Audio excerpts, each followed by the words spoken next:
Alright everybody, we're going to do an oil change on my Chevy Cruze here today. This is a 2012 with a 1.4 liter turbo Ecotec engine.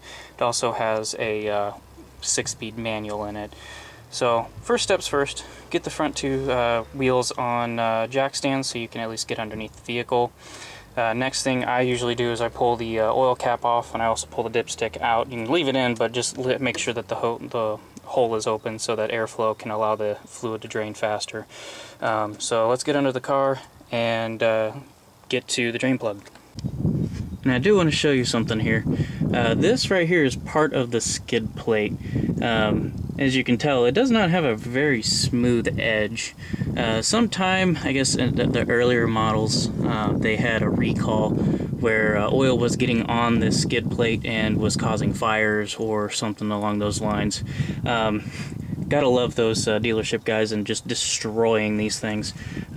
What they were supposed to do was cut, I think it was like a 3-inch by maybe a foot length area off of the skid plate. Well, it looks like these guys took a sawzall and completely obliterated this thing. Like, there's no skid plate left. It's just a very tiny piece. But later on I may put a new one on and do the actual work they were supposed to rather than destroying this thing. But I bought it used. It was fresh off its lease, so can't really complain too much. This was bought as is with the warranty though.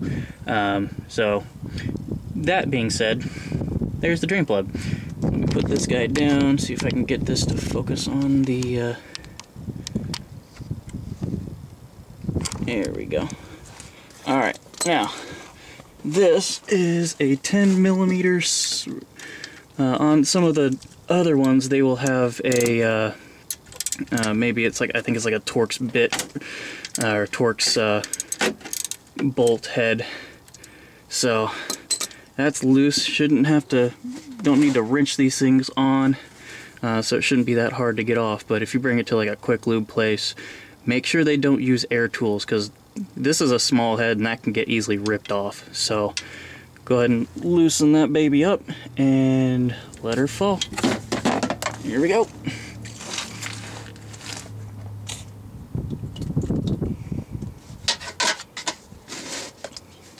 Actually comes out pretty smooth. Here's the drain plug. On this particular one, it's actually a O-ring built into the drain plug, so you don't need to replace this one. If you do need to replace the drain plug, or actually need to replace the O-ring, you'll have to replace the whole drain plug. Make sure it's a bit windy out here, so hopefully it doesn't splatter everywhere. I'm actually going to let this drain for a few minutes, so let's jump back up topside and show you how to pull that filter off. Alright, what you're seeing right there is the filter on topside. We're going to use a 24 millimeter socket and a short extension, and go ahead and just break it loose.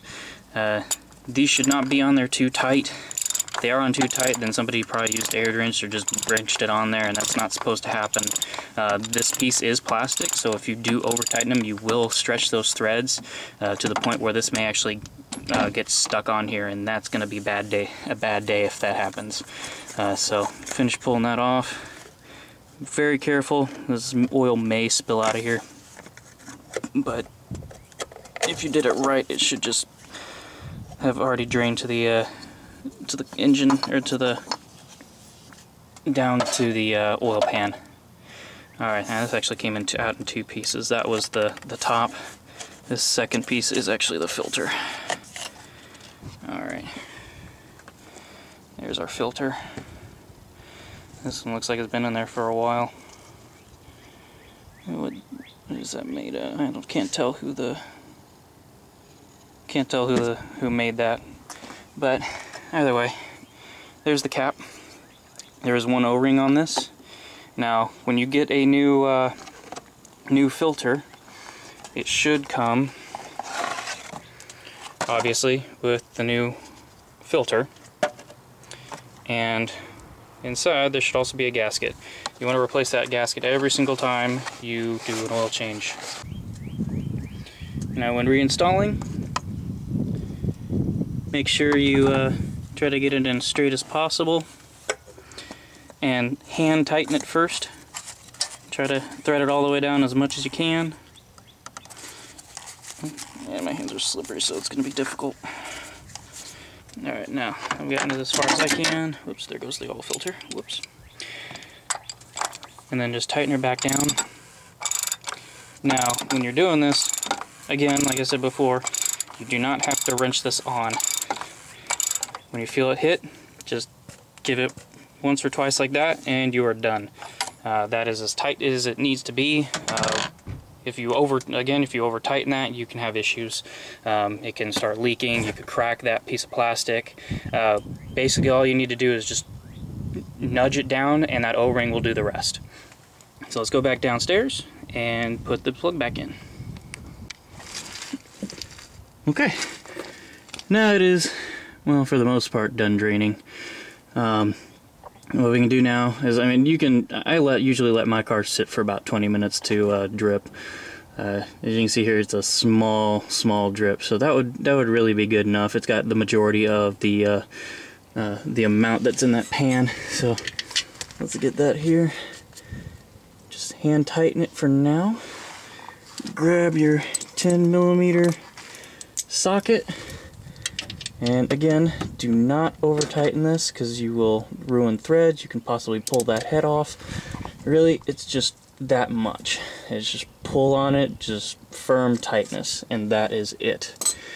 And now all I have to do is put oil in it. This vehicle in particular takes 4 quarts, and you also have to remember this is GM, so they have a Dexos requirement.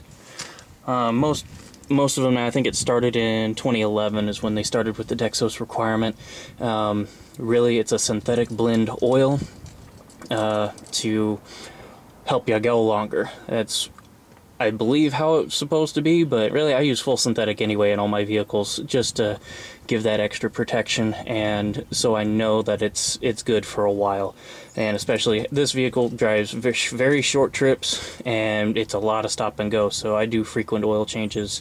This one's being done right around 4,500 miles, so I usually change them anywhere between that and 55.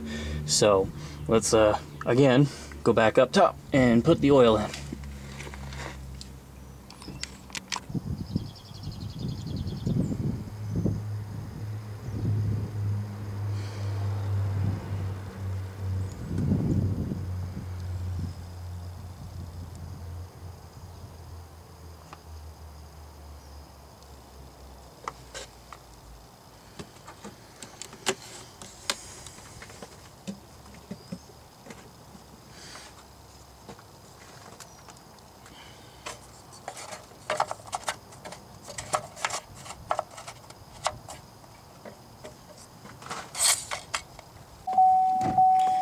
Okay, now once you've got the oil in, you're going to go ahead and start her up.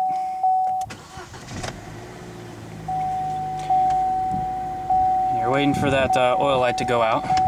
And make sure I'm in neutral here.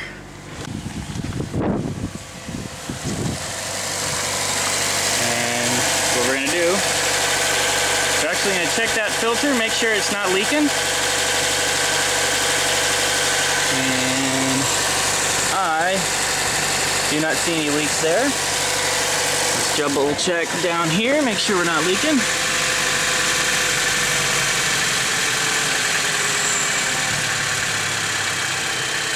I do not see any leaks here.